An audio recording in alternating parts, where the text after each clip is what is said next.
Good morning, everyone. In the last lecture, we discussed about the two methods of least square method. One is your straight line, and second one is the second degree parabolic. In this lecture, we discussed about the new method exponential smoothing. Okay. In the last lecture, we discussed about the two method of least square method. ની અંદર આપણે બે જોઈ. First one is a straight line and second degree parabolic. These two methods we already completed. Now we discuss about the exponential smoothing. So what is exponential smoothing? Exponential smoothing is a special type of weightage. તમારું weightage moving average method છે. Special type કેવી છે? weightage moving average છે, બરાબર? In this method we assign weight to different observation in a geometric progressions. Okay, so we assign a different observation in a geometric progression. The most recent observation is assigned the highest weight and in decrease in geometric progression as it move toward the older observation. બરાબર simple. તો સમજી લો અહીંયા આગળ exponential smoothing method છે ને, it is a very calculative, બરાબર ને, બહુ calculative છે અને calculation is a very lengthy, બરાબર, in compared to least square method. least square method ની અંદર તમારે શું છે, calculation બી easy છે અને understanding બી કેવું છે, easy છે. but exponential smoothing method is quite it is a quite typical, બરાબર, તમારે કેવું છે, બહુ ટિપિકલ છે. તો એને સમજવા માટે શું કરીએ, વોટ વી કેન ડુ છે, let's understand with one example. એક એક્ઝામ્પલ માટે સમજી લઈએ, બરાબર. So which value is given in example, તમને કઈ વેલ્યુ એક્ઝામ્પલની અંદર આપી છે, લેટ્સ જોઈએ. તો એક તમને આપી છે ઇનિશિયલ વેલ્યુ, બરાબર, એક તમને આપી છે ઇનિશિયલ વેલ્યુ અથવા ઇનિશિયલ એસ્ટિમેટ આપણે કહીએ. શું કહીએ? એસ્ટિમેટ, બરાબર. આની અંદર આપણે ફાઇન્ડ આઉટ કરવાનું છે, ફોરકાસ્ટિંગ જ કરવાનું હોય છે, બરાબર ને, ફ્યુચરનું. તો એક ઇનિશિયલ એસ્ટિમેટ તમને આપ્યું છે. આલ્ફાની વેલ્યુ તમને આપી હશે, બરાબર, આલ્ફાની વેલ્યુ આપી છે, વોટ એવર આલ્ફાની જે પણ વેલ્યુ હોય, બરાબર. આલ્ફાની વેલ્યુ હંમેશા તમારે કેવું હોય, બિટવીન 1 to 0 ની અંદર હોય, બરાબર. 0 to 1 ની અંદર જ હોય, વધારે હોય નહીં. આલ્ફા તમારું કેવું છે, કોન્સ્ટન્ટ છે. આલ્ફા તમારું કેવું છે, કોન્સ્ટન્ટ છે. અને એની વેલ્યુ હંમેશા શું હોય, 0 થી 1 હોય. તો અહીંયા હું લખી દઉં, આલ્ફાની વેલ્યુ તમારી શું હોય છે અહીંયા આગળ, it is a lies between 0 and 1,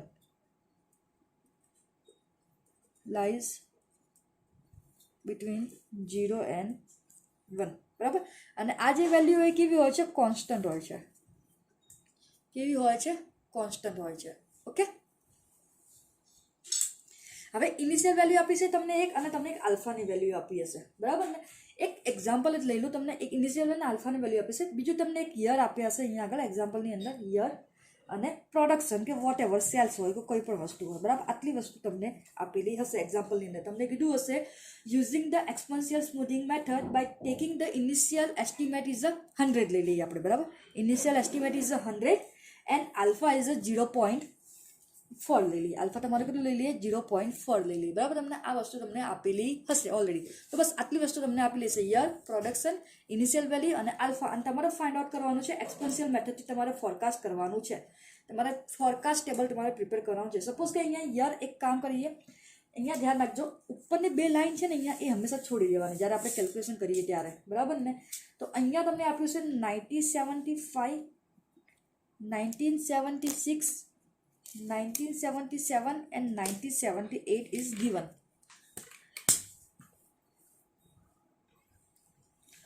production તમને આપ્યું હશે 110, 120, 121 and 125. This value is given in an example. Only these values are given in your examples. બસ આટલી જ વસ્તુ તમારા એક્ઝામ્પલની અંદર આપી હશે. અને you have to forecast the value by using the exponential smoothing method. Okay, you have to find forecast value by using exponential smoothing method, બરાબર. તો હવે આપણે જે નેક્સ્ટ ટેબલ છે ને, મેં તમને પહેલાં કીધું કે ટેબલ તમારે આ રીતે બનાવવાનું, બરાબર ને. તો અહીંયા આપણે જે યર છે ને એને આપણે શું આપીશું? ટી આપીશું, એટલે કે તમારો ટાઈમ છે, બરાબર, ટી. જે તમારું પ્રોડક્શન છે ને એ આપણે આને એક્સ ટી આપીશું, બરાબર ને. આને આપણે શું આપીશું? એક્સ ટી, બરાબર. પછી હવે જે આપણે ફાઇન્ડ આઉટ કરવાનું છે એ તમારી આવશે સ્મૂથ વેલ્યુઝ.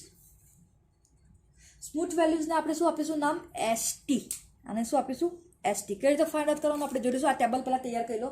એના પછી આપણે શું કરવાનું છે? આ ચેન્જ છે ને એની અંદર ચેન્જ લાવવાનું છે. શું લખવાનું છે અહીંયા આગળ? ચેન્જ ઇન આ જે એસટી છે ને આ એસટીનો ચેનનો મતલબ શું હોય કે નીચેમાંથી ઉપરનું માઇનસ કરો તો 120માંથી 110 માઇનસ કરો એટલે ચેન્જ 121માંથી 120 માઇનસ કરો અને 125માંથી 120 માઇનસ કરો એને ચેન્જ કહેવાય બરાબર. તો આને આપણે કહીશું આને આપણે લખીશું કઈ રીતે એસટીને તો ડેલ્ટા એસટી ડેલ્ટાનો મતલબ ચેન્જ કહેવાય બરાબર. અહીંયા ડેલ્ટાનો મતલબ શું કહેવાય છે ચેન્જ કહેવાશે. સોરી અહીંયા નહીં અહીંયા શું લખ્યું છે ડેલ્ટા એસટી બરાબર. તો સેકન્ડ તમારી first column T second column ST એટલે તમારું સેલ્સ પ્રોડક્શન અહીંયા એસટી એટલે સ્મૂથ વેલ્યુ અને અહીંયા ડેલ્ટા એસટી એટલે આમાં જે ચેન્જ થશે આપણે અહીંયા ચેન્જ મૂકીશું. Than you have to find the trend એસ્ટિમેટ્સ એના પછી તમારે ફાઇન્ડ આઉટ કરવાનું છે ટ્રેન્ડ એસ્ટિમેટ બરાબર. ટ્રેન્ડ એસ્ટિમેટ આપણે એને ડિનોટ કરીશું ટી બરાબર કેપિટલ ટી અને small T. And last one is તમારે કરવાનું છે ફોરકાસ્ટ જે વેલ્યુ છે એને તમારે ફોરકાસ્ટ કરવાની છે. છેલ્લું આ બધાની વેલ્યુ ફોરકાસ્ટ કરવાની છે બરાબર ને. તો એને હાલ આપણે એક્સ લઈ લઈએ કેમ કે મારે ફોરકાસ્ટ કરવાનું છે એટલે મેં શું લઈ લીધું છે એક્સ. એની ફોર્મ્યુલા આપણે પછી જોઈ લઈશું બરાબર. સિમ્પલી શું કરવાનું છે સૌથી પહેલાં આપણે શું લઈશું યર લઈશું બરાબર. પછી પ્રોડક્શન લઈશું જે તમારું સેલ્સ હોય આટલી વસ્તુ તમને આપી હશે અને આ વસ્તુ તમને આપી હશે બસ. બાકી બધું તમારે અહીંયા જો આ બધું બેકથી તમારે અહીંયા મૂકી દેવાનું. સ્મૂથ વેલ્યુને એસટી ચેન્જ એટલે આ ચેન્જ કરવાનું અને ટ્રેન એટલે આ બરાબર.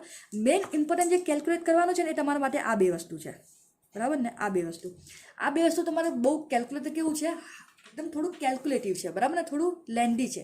આ તમે ફાઇન્ડ આઉટ કરી ગયો ને તો પછી આ ને આ તો કશું જ નથી બરાબર. તો મેઇન વસ્તુ આપણા માટે આ વસ્તુ છે. હવે આપણે શું કરવાનું આટલી વસ્તુ આપણને આપેલું આટલું તૈયાર કરી દેવાનું. હવે આપણે અમુક વસ્તુ તો પહેલેથી કરી જ દેવાની બરાબર. એક આપણે આલ્ફા લઈ લેવાનો આલ્ફાની કિંમત 0.4 બરાબર. પછી મારે એક 1 માઇનસ આલ્ફા કરવાનું છે એટલે 1 માઇનસ આલ્ફા હું કરું પહેલેથી જ કરીને મૂકી દેવાનું. એટલે 1 માઇનસ આલ્ફા કરીશ એટલે શું થઈ જશે 1 માઇનસ 0.4 કરીશ એટલે શું મળી જશે 0.6 મળી જશે બરાબર. પછી એક બીજી વસ્તુ તમારે ફરી કરી દેવાની 1 minus alpha divided by alpha તો 0.6 ડિવાઇડેડ બાય 0.4 તો અહીંયા 1 માઇનસ આલ્ફા છે ને અહીંયા 1 minus alpha divided by alpha તો તમને અહીંયા વેલ્યુ મળી જશે 1.5. આટલું આપણે કેલ્ક્યુલેટ કરીને પહેલાં જ મૂકી દેવાનું પછી આપણે વેલ્યુ કરીશું. હવે આ જે વેલ્યુ છે ને અહીંયા આગળ સ્મૂથ એક રીતે ફાઇન્ડ આઉટ કરવાની છે. તો સૌથી પહેલાં આપણે જે લઈશું ને એ 9075 ની લઈશું. તો સૌથી પહેલાં હું આનું ફોર્મ્યુલા લખું એસટીનું આને એક ફોર્મ્યુલા છે. ફોર્મ્યુલા તમારે એવું છે ST1 આ રીતે તમારી ફોર્મ્યુલા છે બરાબર. ST1 બરાબર તમારું ફોર્મ્યુલા જોઈ લો અહીંયા આગળ ST1 બરાબર પ્લસ આલ્ફા અને XT એટલે તમારા આ જે XT છે ને એ XT માઇનસ ST1 આ તમારે જે ST1 છે ને એ તમારી ઇનિશિયલ વેલ્યુ છે બરાબર. એ તમારી કઈ હશે ઇનિશિયલ વેલ્યુ હશે. તો અહીંયા જોઈ લો સોલ્વ કેવી રીતે કરીએ. હવે અહીંયા જોઈ લો મેં તમને પહેલાં કીધું કે ઉપરની છે ને બે જગ્યા હંમેશા ખાલી રાખવાની સોલ્યુશન કરવા માટે. તમારે બે લાઇનિંગ છોડીને જ સોલ્યુશન કરવાનું એટલે ઉપરની આપણે ખાલી રાખીશું. એટલે અહીંયા આગળ આપણી જે છે ને એસટી અહીંયા આગળ જે આ જે આખું છે અહીંયા આગળ આપણે શું કરીશું જગ્યા ખાલી રાખીશું બરાબર. અહીંયા આગળ તો અહીંયા એસટી છે ને અહીંયા તમારી કઈ છે એસ્ટિમેટ વેલ્યુ તમારી કેટલી છે 100. તો આ 100 તમારે અહીંયા મૂકી દેવાની બરાબર. આ 100 તમારે અહીંયા મૂકી દેવાની એટલે બે જગ્યા ઉપર પહેલાં બે લાઇનિંગ તમારે ખાલી રાખવાની અને 100 અહીંયા મૂકવાનું. હંમેશા જો ક્રોસમાં જ થશે બરાબર. યાદ રાખજો આ બધું ક્રોસમાં જ થશે બરાબર. જે થશે જેટલી બી વેલ્યુ ક્રોસમાં અહીંયાની વેલ્યુ ક્રોસમાં અહીંયાની વેલ્યુ ક્રોસમાં. હવે અહીંયા જોઈએ ST1 છે એટલે આ તમારી ઇનિશિયલ વેલ્યુ છે એટલે એને હું 100 મૂકી દઉં અહીંયા આગળ 100 મૂકી કાઢ્યું બરાબર. આ આપણે કર્યું છે પહેલા વર્ષ માટે 1975 માટે કર્યું છે બરાબર. કોના માટે કર્યું છે 1975 માટે બરાબર. પ્લસ આલ્ફા તમારે કેટલા છે 0.4 છે બરાબર. XT એટલે પહેલાં 110 છે તો એને મૂકી કાઢીએ અહીંયા 110 અને ST1 એટલે તમારું જે પહેલું જે આ જે છે એ 100 તો આને આપણે 100 કરી દઈએ. વેલ્યુ શું મળી જશે 100 પ્લસ 0.4 ઇન્ટુ 10 બરાબર. 0.4 ઇન્ટુ 10 મળી જશે ને અહીંયા આગળ. તો અહીંયા શું થઈ જશે 100 પ્લસ 10 ઇન્ટુ 0.4 એટલે 4 થઈ જશે. અહીંયા કેટલા મળી જશે 104. તો અહીંયા મને વેલ્યુ મળી ગઈ 104. તમને કીધું ને ક્રોસમાં કરવાનું. હવે આ બી કરશો ને તો આપણે આમ ક્રોસમાં કરીશું બરાબર. જે પણ હવે આપણે કઈ લઈએ 1976 ની લઈએ તો 1976 ફોર્મ્યુલા એક જ વખત લખવાની આખો દિવસ લખવાની જરૂર નથી. હવે આપણે અહીંયા જઈશું આ જે છે 120 જો 110 ની ઇનિશિયલ વેલ્યુ આ હતી તો 120 ની કઈ છે 104 છે તો આપણે અહીંયા શું મૂકીશું 104 104. આલ્ફા તમારા 0.4 છે. ST તમારા અહીંયા કેટલા છે આ 120 છે તો અહીંયા શું માઇનસ કરીશું 120 અને આ જે છે અહીંયા 104 તો તમને વેલ્યુ કેટલી મળી જશે 104 પ્લસ 0.4 અહીંયા તમારા 120 માઇનસ તમે કેટલા કરશો 120 માઇનસ 104 એટલે 16 મળી જશે. તમને કેટલા મળી જશે અહીંયા આગળ 16 મળી જશે એટલે અલ્ટિમેટલી તમારો અહીંયા આન્સર થઈ જશે, જે તમે કેલ્ક્યુલેશન કરશો તો તમારો આન્સર થઈ જશે, કેટલો થઈ જશે 60 ઇન્ટુ 0.4 પ્લસ 104, બરાબર 110.4, અહીંયા કરી જશે 110.4, બરાબર. તો અહીંયા પણ આપણે કેટલું મૂકી કાઢીએ 110 મૂકી કાઢીએ, બરાબર. હવે આ રીતે હવે મારે આનું કરવાનું 77નું, તો અહીંયા જો આની ઇનિશિયલ વેલ્યુ કેટલી જશે 110, આલ્ફા 0.4, એક્સટી તમારે કેટલું થઈ જશે 121 અને માઇનસ તમારા 110, એટલે આ રીતે ક્રોસમાં ચાલશે, બરાબર. કઈ રીતે ચાલશે ક્રોસની અંદર, બરાબર ને. તો અહીંયા સપોઝ કે જે બી વેલ્યુ હોય, બરાબર ને, સપોઝ કે કોઈ બી વેલ્યુ આપણે મૂકી કાઢીએ, અહીંયા આગળ જે તમારી વેલ્યુ આવશે એ જે ચેન્જ આવશે આપણે ચેન્જ મૂકી દઈશું, બરાબર. તો સપોઝ કે અહીંયા તમારે ચેન્જ આવતો હશે 104.64, બરાબર. એને સેમ વે અહીંયા થતો હશે 118.78, બરાબર, જે અહીંયા આપણે વેલ્યુ ફાઇન્ડ આઉટ કરી રહ્યા છે. હવે આનો ચેન્જ એટલે શું 104 માંથી 100 માઇનસ કરો એટલે ક્યારે થઈ જશે 4, બરાબર. 104 માંથી 100 માઇનસ કરો, 110 માંથી 104 માઇનસ કરો, 110.4 છે અહીંયા, 110.4, આમાંથી માઇનસ કેટલા કરવાના 104, તો ચેન્જ અહીંયા કેટલા આવશે 6.4 આવશે.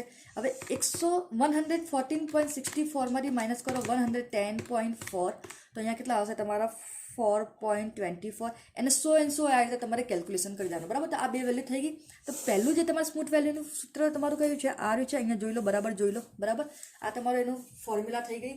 અને એના એકદમ ઇઝી છે, યાદ રાખજો ક્રોસમાં. અહીંયા આપણે બે જગ્યા ખાલી રાખીશું એટલે આપણે ક્રોસમાં જ કરીશું, બરાબર ને. તમને યાદ રહે હંમેશા ક્રોસમાં. તો જે રીતે આને આપણે ક્રોસમાં કરી છે ને, તો આપણે જે અહીંયા ટ્રેન ખોલવાનું છે ને એ પણ આપણે શું કરીશું ક્રોસમાં કરીશું, બરાબર. તો હવે આપણે જે શોધવાનું છે આપણે શું કરીએ ટ્રેન એસ્ટિમેટ કરીએ. તો આપણે નંબર 2 કરીએ ટ્રેન એસ્ટિમેટ, અહીંયા લખી કાઢીએ, અહીં કરી કાઢીએ ટ્રેન એસ્ટિમેટ્સ, બરાબર. ટ્રેન્ડ એસ્ટિમેટનું સૂત્ર શું છે, તો ટી, કેપિટલ ટી અને ટી ઇઝ ઇક્વલ ટુ આપણે શું કરીશું આલ્ફા, બરાબર. અને ચેન્જ ઇન S1, તમારો જે ચેન્જ ઇન આપણે જે S1 જે આપણે આ થયો છે એ, બરાબર, પ્લસ 1 માઇનસ આલ્ફા, જો આપણે પહેલાં જ કરી કાઢ્યું 1 માઇનસ આલ્ફા કેટલું છે તમારે 0.6 છે, બરાબર ને. અને અહીંયા કરીશું ટી -1 એટલે તમારી ઇનિશિયલ વેલ્યુ. તો સપોઝ કે આની હું T1 કહું તો અહીંયા મારે ઇનિશિયલ વેલ્યુ 0 લઈ લઉં, જેમ આપણે અહીંયા 100 દીધી છે ને. જો અહીંયાથી આમ ક્રોસમાં કરે ને, હવે આપણે અહીંયાથી આમ આને ક્રોસમાં કરવાનું છે, તો આની ઇનિશિયલ વેલ્યુ આપણે 0 લઈ લઈએ, પછી જે આવશે આપણે કરી કાઢીશું. તો અહીંયા આપણે કરીએ આલ્ફા તમારે કેટલા છે 0.4 છે, ચેન્જ કેટલો છે તમારો પહેલો 4 છે, કેમ કે આમ થશે ને, બરાબર. તો આને હું ગુણ્યા કેટલા કરી કાઢું 4 કરી કાઢું. 1 માઇનસ આલ્ફા કેટલા થઈ જશે 0.6, અને આ પહેલી વેલ્યુ છે એટલે આપણે શું લઈશું 0. તો અહીંયા શું થઈ જશે 4 ને 4 તમે કરશો, તમારે જે કિંમત ફાઇન્ડ આઉટ કરશો તમે કરી કાઢો. ચાલો આપણે કરી દઈએ, આની વેલ્યુઝ ફાઇન્ડ કરી દઈએ. તો 0.4 ઇન્ટુ 4 એટલે કેટલા થઈ જશે 16, કેમ કે આનો આન્સર તો 0 મલ્ટિપ્લિકેશન કરશો એટલે તમારે 0 થઈ જશે. અહીંયા શું રહેશે 1.6, બરાબર થઈ ગયું. ચલો હવે બીજાનું કરીએ. આપણે 1975 માટે કર્યું, તો આપણે અહીંયા વેલ્યુ મૂકી કાઢીએ, અહીંયા આગળ 1.6, બરાબર ને. અહીંયા આગળ ટેબલ નીચે વેલ્યુ ફાઇન્ડ આઉટ કરતું જવાનું, ઉપર ટેબલમાં મૂકતું જવાનું. બીજાનું લઈએ 1976 માટે લઈએ, બરાબર. તો હવે આને લઈએ, તો જો અહીંયા જો આલ્ફા તમારે કેટલો છે 0.4, બરાબર. S2 એટલે આ S2 તમારો આ મળશે ને, જેને આપણે અહીંયા 1 2 3 4 લઈએ, તો આને શું કહીશું S2 કેટલો મળશે 6.4. તો અહીંયા આપણે કરી કાઢીએ 0.6.4, 1 માઇનસ આલ્ફા એટલે 0.6, અને પહેલું તમને હવે કયું મળ્યું 1.6 મળ્યું, તો ઇન્ટુ 1.6. જેમ આને આપણે ક્રોસમાં કર્યું એ રીતે આને આપણે ક્રોસમાં કરવાનું છે, બરાબર ને. હવે આની આપણે વેલ્યુ મૂકી કાઢીએ, બરાબર ને. તો 0.4 ઇન્ટુ 6.4 એટલે અહીંયા મળશે 2.56 પ્લસ 0.6 ઇન્ટુ 1.6 એટલે અહીંયા મળશે 0.96 પ્લસ 2.56 એટલે આપણને મળી જશે 3.52. તો આપણે અહીંયા આગળ ટેબલમાં મૂકી દઈશું 3.52. હવે નેક્સ્ટ લઈશું, તો બરાબર 77 માટે લઈશું, તો આલ્ફા તો 0.4 થશે, બરાબર. S3 ની વેલ્યુ 4.25 થશે, અને અહીંયા પછી 0.6 ને સામે કેટલા હશે 3.52. આ રીતે તમારે કરવાનું, બરાબર. એટલે જેમ જેમ એક્ઝામ્પલ કરીશું, ચાર એક્ઝામ્પલ કરીશું આપણે એક્સપોનેન્શિયલ સ્મૂથિંગના, તો તમને વધારે આઈડિયા આવી જશે. હવે છેલ્લું આપણે કરીએ ફોરકાસ્ટ, એટલે કે એક્સ, બરાબર. એનું ફોર્મ્યુલા ખાસ યાદ રાખો, એનું ફોર્મ્યુલા છે મારે એક્સની વેલ્યુ શું કરવાની છે ફોરકાસ્ટ કરવાની છે, એટલે XT કહીશું. તો અહીંયા હું લખી બી શકું, તમારે કરવું હોય તો અહીંયા આપણે શું લખી કે જે ફોરકાસ્ટ કરવાનું છે એ XT ઇઝ ઇક્વલ ટુ જે ફોર્મ્યુલા હશે આપણે અહીંયા એ ફોર્મ્યુલા હું તમને પછી લખાવડાવી દઉં, બરાબર ને. આપણે XT કરવાનું છે એટલે આપણે અહીંયા XT પણ આપણે લઈ શકીએ, બરાબર. X લઈશું આપણે અહીંયા આગળ, બરાબર ને, કેમ કે અહીંયા XT છે એટલા માટે આપણે ફોરકાસ્ટ કરવાનું છે એટલે ઉપર ફોરકાસ્ટની સિમ્બોલ, બરાબર. તો અહીંયા આપણે ફોરકાસ્ટ કરવાનું છે તો આનું સિમ્બોલ થશે ઇઝ ઇક્વલ ટુ ST તમે શોધ્યા એટલે આ રહ્યા તમારે 104, બરાબર, પ્લસ 1 માઇનસ આલ્ફા ભાગ્યા આલ્ફા. જો 1 માઇનસ આલ્ફા ભાગ્યા આલ્ફા એટલે કેટલા થશે? 1.5 થશે. મેં તમને પહેલાં કીધું કે આટલી વસ્તુ તમારે પહેલેથી કેલ્ક્યુલેટ કરી જ દેવાની. અને TT એટલે તમારું જે આપણે શોધ્યું એ તમારું આવ્યું, બરાબર. તો હવે આપણે અહીંયા કરી કાઢીએ. ચલો પહેલાં તો અહીંયા જોઈ લો, હવે જોઈ લો આ ઇઝી જ છે. હવે તમે પહેલું જો S1 તમે જે ફોરકાસ્ટ કર્યું એ કેટલું કર્યું? 104 કર્યું છે. તો બરાબર અહીંયા STની જગ્યાએ હું લખી કાઢું 104. જો ST છે ને એને પહેલું આપણે 1975નું કરવાનું છે તો STનું આપણે 104 કરી કાઢ્યું. પ્લસ આની વેલ્યુ આપણે કેટલી ફાઇન્ડ આઉટ કરી? 1.5 કરી. તો અહીંયા હું 1.5 કરું ઇન્ટુ TTનું આપણે જે પહેલું ફાઇન્ડ આઉટ કર્યું છે, બરાબર, એ કયું કર્યું છે? 1.6 કર્યું. આ તો આપણે ઇનિશિયલ વેલ્યુ મૂકી છે એટલે કઈ થશે? 1.6.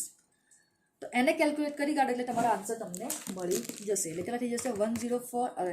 1.5 ઇન્ટુ 1.6 પ્લસ 104 એટલે તમને મળી જશે અહીંયા આગળ ટોટલ 106.4. એ રીતે તમારે દરેકની અંદર શોધીને અહીંયા મૂકી કાઢવાનું 1.6.4 દરેકની અંદર થઈ જશે. સિમ્પલી એક ફિક્સ ફોર્મ્યુલા તમે યાદ રાખો. તમારી જે છે એવી ફિક્સ ફોર્મ્યુલા તમારી કઈ છે? પહેલાં તો તમને કઈ વેલ્યુ આપી છે? તમને ઇનિશિયલ વેલ્યુ આપી હશે અને આલ્ફા આપ્યું હશે, અને બીજું તમને આ યર ને પ્રોડક્શન જે આપશે. આને આપણે ટી કહીશું, જે તમારું યર હોય અથવા જે પણ ટાઈમ પીરિયડ હોય એને ટી કહીશું. આને XT કહીશું. સ્મૂથ વેલ્યુને આપણે ડિનોટ કરીશું કેપિટલ S ને સ્મોલ T થી. એ તમને મેં તમને કીધું ક્રોસમાં આ રીતે ફાઇન્ડ આઉટ કરવાનું. પહેલી જે ઇનિશિયલ વેલ્યુ હોય તમારે મૂકી દેવાની. એ જ રીતે આમાં ચેન્જ, આમાંથી આ માઇનસ કરીશું. અહીંયા તમારી કોઈ ઇનિશિયલ વેલ્યુ નથી તો વી કન્સિડર એઝ અ 0. પછી એ જ રીતે સામે ક્રોસ કરવાનું. અને આને કરવા માટે મારે શું જોઈશે? ST અને T, જે આપણે બે વસ્તુ આ શોધી છે એ, બરાબર.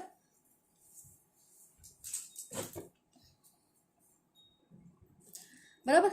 પછી મેઇન વસ્તુ આપણે S અને T ના આ ફાઇન્ડ આઉટ કરવાનું છે. મેઇન પણ એટલી વસ્તુ યાદ રાખવાનું કે હંમેશા આપણે જે કરવાનું છે ને ક્રોસમાં કરવાનું છે. તો અહીંયા બી આપણે શું કરીશું? અહીંયા ક્રોસમાં આ કિંમત શોધવાની છે ને આની ક્રોસમાં કરીશું. અહીંયા પણ કિંમત શોધવાની છે ને ક્રોસમાં કરીશું. પછી આ તો એકદમ ઇઝી છે કારણ કે આ વેલ્યુ ને આ વેલ્યુ જોઈએ છે તો એ પ્રમાણે તમારે કેલ્ક્યુલેટ કરી લેવાનું. પહેલાં તો આપણે આ તો કરી જ લેવાનું, બરાબર. આ જે મેં તમને પહેલાં સાઈડમાં મૂક્યું ને આપણે એક્ઝામ્પલ કરીશું ને એના પહેલાં આપણે આ વસ્તુ મૂકી દઈશું, બરાબર.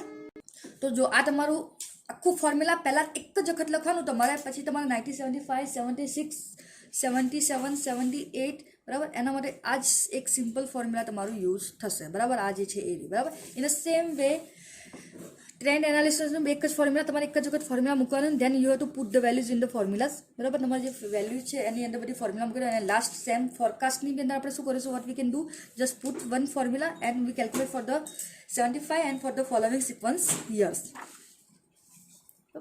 So this is your exponential smoothing method. No doubt it is a very lengthy but not hard, બરાબર. કોઈ હાર્ડ છે નહીં. ઇટ ઇઝ નોટ કોઈ રોકેટ સાયન્સ છે નહીં. ઓકે, જોઈ લેખો ફરી. નેક્સ્ટ ટાઈમ આપણે એટલીસ્ટ 4 થી 5 એક્ઝામ્પલ કરીશું. સો એ હોય ને બેટર આઈડિયા, બરાબર. તમારે બેટર આઈડિયા હોય તમારે શું કરવું પડશે? તમે બસ એ જ કરો જેટલા મેં એક્ઝામ્પલ કર્યા છે ને એટલા કરો, બરાબર. મોસ્ટલી 50 થી 60 એક્ઝામ્પલ હોય છે. હું તમને 10 થી 15 જ એક્ઝામ્પલ કરાવું છું. એ ઇનફ છે કોઈ પણ એક્ઝામ્પલ કરવા માટે. ક્યારે? If your concept is clear. તમારો જો કન્સેપ્ટ ક્લિયર હશે ત્યારે, અધરવાઇઝ નથિંગ ઇઝ પોસિબલ, બરાબર ને. અમને બાકી કશું પોસિબલ જે દરેક વસ્તુ છે ને બાકી નહીં કરો તો પોસિબલ નહીં થાય, બરાબર. અને પ્રેક્ટિસ કરશો અને કન્સેપ્ટ સમજશો તો બધું પોસિબલ છે, બરાબર. તો નેક્સ્ટ ટાઈમ હવે શું કરીશું? આ જે ફોર્મ્યુલા છે આ ફોર્મેટ તો તમારે આખી આ જ રીતનું ફોર્મેટ મૂકવાની છે, બરાબર. અને જે ફોર્મ્યુલા છે તમારે એક સ્મૂથ આની STની એટલે સ્મૂથ વેલ્યુઝની ટ્રેન્ડ એસ્ટિમેટની બસ એટલી કરવાની છે. અને ફોરકાસ્ટ ઓફ XT, બરાબર. આલ્ફા હંમેશા કેટલી? આલ્ફાની વેલ્યુ 1 થી 0, 0 થી 1 ની વચ્ચે જોઈએ અને આલ્ફા કેવો હોય? કોન્સ્ટન્ટ હોય છે, બરાબર. Okay, thank you.